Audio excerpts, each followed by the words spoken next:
အားလုံးပဲမင်္ဂလာပါရှင်ဆရာမတော့ကြားမြင်ဆရာမလေးအောင်မွေဖြစ်ပါတယ်ရှင်တိုက်ဆက်ပယောကလူမှုရေးစီးပွားရေးအကုန်စစ်ပေးပါတယ်စစ်ပေးတာကညံပူစော်က200ယူပါတယ်ရှင်ဆရာမလေးခေါ်စတန်းကိုအာမခံနဲ့ဟောပေးပါတယ်ဆရာမလေးခေါ်တာမမှန်ဘူးဟိတ်ဆိုလို့ရှိရင်အဲ့ဒီလွှဲလာတဲ့ညံပူစော်ကကိုဆရာမချက်ချင်းလက်ငင်းပြန်ပြီးတော့ယော်ပေးမှာဖြစ်ပါတယ်တိုက်ဆက်အာမခံနဲ့ကုပေးပါတယ်ပယောကအာမခံနဲ့ကုပေးပါတယ်ရှင်နော်အဲ့တော့ဒီနေ့ကကြာလို့ရှိရင်ကဲတနင်္လာသားသမီးများအတွက်ကိုလက်ပွင့်ကန်ပွင့်ပြီးတော့ပိတ်နေတဲ့လက်တွေပွင့်အောင်ပေါ့နော်ပိတ်နေတဲ့လက်တွေပွင့်သွားအောင် lucky ကန်လေးပွင့်သွားအောင်ပေါ့နော်ကိုလိုချင်တဲ့အတိုင်းတာကိုလိုချင်တဲ့ကန်ကောင်းချင်းလေးတွေရလာအောင်လို့ဒီထဲမှာဆရာမလေးကရာတရားနဲ့တကွာဒီ9လပိုင်းထဲမှာဖြစ်ပြမဲ့အရာလေးတွေကိုဆရာမလာရောက်ပြီးခေါ်စတာလေးတွေတင်ပေးထားတဲ့အတက်တောင်မလို့တနင်္လာသားသမီးမြတ်နဲ့မှန်တယ်ဟဲ့ဆိုရင်တယောက်ကိုတစ်ခေါက်နှစ်ခေါက်စီ share ပေးပါလို့မေတ္တာရက်ခံချင်ပါတယ်ရှင်ကဲတနင်္လာသားသမီးတွေစိတ်တွေအယမ်းပင်ပန်းနေကြပြီလားရှင်စိတ်တွေပင်ပန်းရတဲ့အကြောင်းရင်းကကိုယ်ကိစ္စမဟုတ်ပဲသူများကိစ္စညီကိုမောင်နှမကိစ္စတွေနဲ့ကိုကအမြဲလို့ခေါင်းမီးတောက်နေရတတ်ပါတယ်เนาะသူများကိုကိုကတနာပြီးလှုပ်ပေးလိုက်တဲ့အရာလေးတွေကကြာလို့ရှိရင်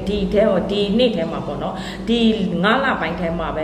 ဆို9လပိုင်းထဲကိုရောက်လို့ရှိရင်သူများကိုကအာမခံနဲ့လှုပ်ပေးထားတဲ့အရာတွေရောကိုမိသားစုအတွက်ကိုကပူနေရတာလေးတွေကအစကံကောင်းချင်းလေးတွေရောကိုယ့်ရဲ့ကံတရားလေးတွေကစပွင့်ထွက်လာပြီးလို့ရှင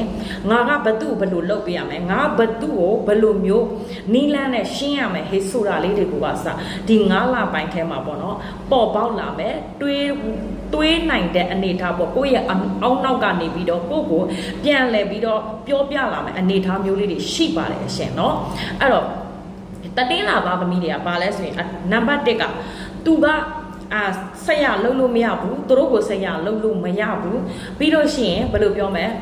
နည်းနည်းဘူးနဲ့ပေါက်ဆန်တတ်တယ်လို့ကတ်တိကတ်တက်လဲဆန်တတ်တယ်ရှင်စကားတစ်ခွန်းပြောလိုက်ပြီးဟေးဆိုတာနဲ့သူများစကားတစ်ခွန်းပြောလိုက်တာနဲ့သူတို့က4-5ခွန်းလောက်ကိုပြန်ပြီးတော့ခြေပလိုက်ရမှာကျေနပ်တတ်တဲ့လူမျိုးတွေရှင်ဥပမာအလုတ်တစ်ခုသူလုပ်နေတယ်အဲ့ဒီအလုတ်ကမှားနေတယ်မှားရဲ့သားနဲ့လဲသူ့ကိုယ်သူတိရဲ့သားနဲ့လဲရှစ်ဆက်နေတတ်တယ်ရှစ်ဆက်တဲ့အကြောင်းရင်းကဘာလဲမဟုတ်မကန်စိတ်ရှိလို့ဘာဖြစ်ချင်တာလဲအေးဘာဖြစ်လဲငါမှားတော့ရောဘာဖြစ်လဲငါရှေ့လျှောက်သွားမယ်ဒါဒီလိုမျိုးပေါ့နော်အဲ့လိုမျိုးစိတ်တက်ကလေးတွေသူတို့ကရှိတတ်တယ်ဥပမာငွေရေးကြေးရဲ့လုပ်ငန်းကိုင်ငန်းနဲ့ပတ်သက်လိုက်ပြီးတော့မှနောက်လက်ပြန်ပြီးတော့ပြုတ်ပြင်မယ်ရှေ့ကတော့ဖြစ်ရှင်အဖြစ်ငါလုပ်ချင်တဲ့အရာကိုရှေ့ဆက်လုပ်သွားမယ်ဆိုတဲ့စိတ်တက်မျိုးလေးရှိတယ်ရှင်เนาะအဲ့တော့တနင်္လာသားသမီးတွေကလည်းဘယ်လိုပြောမလဲဟဲ့ဆိုရင်စွန့်လွတ်ရဲတယ်เนาะစွန့်လွတ်ရဲတယ်ကြောခိုင်းရဲတယ်အရာအလုံးကိုနစ်နာခံရဲတဲ့စိတ်တက်ကလေးရှိတယ်ရှင်ဥပမာသူတို့ကလူတယောက်ကိုဒီလူတယောက်ကိုငါပြုတ်ပြင်မယ်ငါအနစ်နာခံမယ်ဟဲ့ဆိုရင်လည်းအစွန်းထိကိုနစ်နာခံပြီးပြုတ်ပြင်သွားတတ်တဲ့စိတ်ငြိမ်ကလေးရှိတယ်ရှင်အဲ့တော့9လပိုင်းထဲမှာဟဲ့ဆိုလို့ရှိရင်တော့လုပ်ငန်းကိုင်ငန်းလေးတွေနဲ့ပတ်သက်ပြီးလုပ်ငန်းကိုင်ငန်းကန်လေးတွေပွင့်လင်းလာမယ်ကိုညီဖေးမမဲ့လူတွေပေါ်ပေါက်လာမယ်ဒါပေမဲ့သူတို့ကကြိုတွေးသမားကြိုတွေးပြီးပူတဲ့လူဖြစ်တဲ့အတွက်ကြောင့်အပူပင်တော့ကတော့အမြဲရှိနေမှာလက်ရှိအလုတ်ကောင်ရနေပဲပေးမဲ့လဲငါဒီလဘာလုပ်ရင်ကောင်းမလဲငါဒီလဘယ်လိုမျိုးစီဇန်နဲ့ချရင်ကောင်းမလဲဆိုတော့သူတို့ရဲ့အောက်နောက်ကြီးအမြဲတမ်းအလုတ်လုပ်နေတာပါရှင်အဲ့တော့ခါကျတော့လုပ်ငန်းကံကန်ကောင်းပေမဲ့ငွေရေးကြေးရေးကန်ကောင်းပေမဲ့ဘယ်လိုပဲဖြစ်ဖြစ်သူတို့ရဲ့အောက်နောက်ကအလုတ်လုံးမှာအမြဲတမ်းအလုတ်ကိုလုံနေမဲ့လူမျိုးတွေဖြစ်တယ်ပြောမယ်ဆိုရှိလဲပူတယ်မရှိလဲပူတယ်ဒါပေမဲ့ရှိတာနဲ့မရှိတာပူရတာရှိတာပူရတာတော့နည်းနည်းတော့တော့ပေါ့ရှင်အဲ့တော့ခါကျတော့ကိုယ့်ရဲ့လုပ်ငန်းကိုင်ငန်းလေးတွေတိုးချဲ့ရမယ်အနေထားမျိုးရှိတယ်ဒါပေမဲ့အဲ့တိုးချဲ့ရမယ်ဆိုတဲ့အနေထားထဲမှာဟဲ့ဆိုလဲသူကတွေးဝေစိတ်တွေတွေးဝေစိတ်တွေရှေ့ဆက်ရမလို့နောက်ဆော့ရမလို့အဲ့လိုမျိုးလေးတွေကသူတို့စီကိုဝင်ပြီးတော့နေရယူတတ်တယ်ရှင်အဲ့တော့ဆရာမလေးကြံပေးချင်တာက9လတိုင်းမှာပိုင်းထဲမှာကိုလှုပ်เสียရှိတာကိုပွင့်ပွင့်လင်းလင်းလှုပ်မယ်ဥမာအလုပ်ကိုင်နဲ့ပတ်သက်ပြီးငါပြောင်းရွှေ့ချင်တယ်ရဲဝုန်းပြောင်းလိုက်ပါလုပ်ငန်းကိုင်ငန်းနဲ့ပတ်သက်ပြီ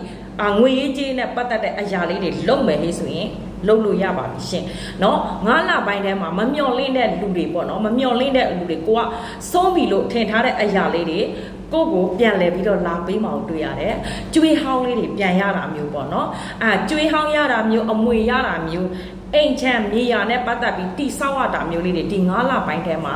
ရရှိမယ်လို့မြင်ပါတယ်ရှင်တနင်္လာသားသမီးအထူးသဖြင့်4လပိုင်း9လပိုင်းထဲမှာစက်ပစ္စည်းနဲ့ပတ်သက်ပြီးဝင်ဖို့ရှိပါတယ်ဝင်ကိုင်းလေးတွေရှိပါတယ်ပေါ့နော်အဲ့တော့4လပိုင်းထဲမှာမဝင်ခဲ့တဲ့လူတွေ9လပိုင်းထဲမှာဝင်မယ်9လပိုင်းထဲမှာ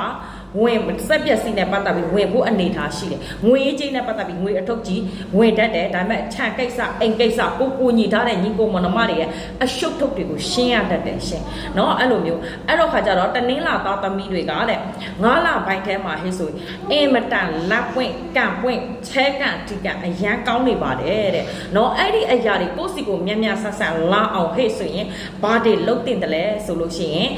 လက်ဖက်သမင်းကိုလက်ဖက်ကိုပေါ့နော်လက်ဖက်ကိုဖယားမှာကတ်လူပူဇော်ပေးမယ်ပြီးလို့ရှိရင်အောင်တပြေပန်းလေးတင်ပေးမယ်ပြီးတော့အောင်တပြေပန်းကဘယ်နှခတ်ပဲဖြစ်ဖြစ်ပေါ့နော်ဖယားတိုင်လေး3ချောင်းမွေးတိုင်လေး3ချောင်းနဲ့ဖယားတောက်တော်ကြီးအေးလေး3ခွက်ကိုဖယားမှာကတ်လူပူဇော်ပေးလိုက်ပါဘဝရဲ့တောကတွေအကုန်လုံးငြိမ်းချမ်းပါစေရှင်ဗျာလို့ဆုတောင်းပေးပါရှင်အဲ့တော့ဆရာမလစဉ်လတိုင်းစိတ်ဖတ်ပေးတယ်ဆိုတော့ဒီနေ့ကကြာလို့ရှိရင်စိတ်ကတော့တိတ်ပြီးတော့မဖတ်ပေးတော့ပါဘူးဆရာမစီးပွားရေးဦးစားပေးပြီးပြောသွားပေးမှာဖြစ်ပါတယ်เนาะအဲ့တော့တနင်္လာသားသမီးတွေကကြာလို့ရှိရင်ဒီနေ့ထဲမှာလုပ်ငန်းကိန်းနဲ့ပတ်သက်ပြီးကောင်းထဲပေါ်လာနိုင်မယ်ကုညီမဲ့လူလေးတွေပေါ်ပေါက်လာမယ်အချစ်ရေးနဲ့ပတ်သက်ပြီးတော့နည်းနည်းလေး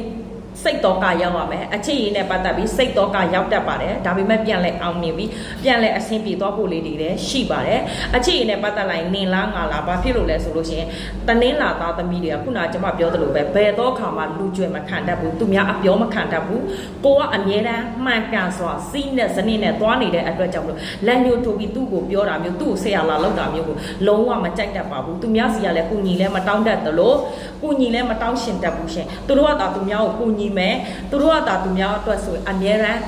စင်သိဖြစ်နေပေမဲ့လည်းသူတို့အတွက်ဟိတ်ဆိုလို့ရှိရင်ဘယ်သူမှမရှိတာမျိုးလေးတွေအတွက်ကြောင့်မလို့ပေါ့နော်အခုနောက်ပိုင်းဆိုရင်တနင်္လာသားသမီးတွေကိုပဲချစ်တတ်ခြင်းနဲ့စိတ်ကလေးတွေပေါ်ပေါက်နေပါတယ်အဲ့လိုမျိုးပေါ့နော်ပြီးလို့ရှိရင်တနင်္လာသားသမီးတွေကဘယ်လိုလဲဟိတ်ဆိုလို့ရှိရင်သူတို့ရဲ့စိတ်နေစိတ်ဓာတ်ကမာကြောတတ်တယ်တခုခုဟိတ်ဆိုရင်လည်းပဲ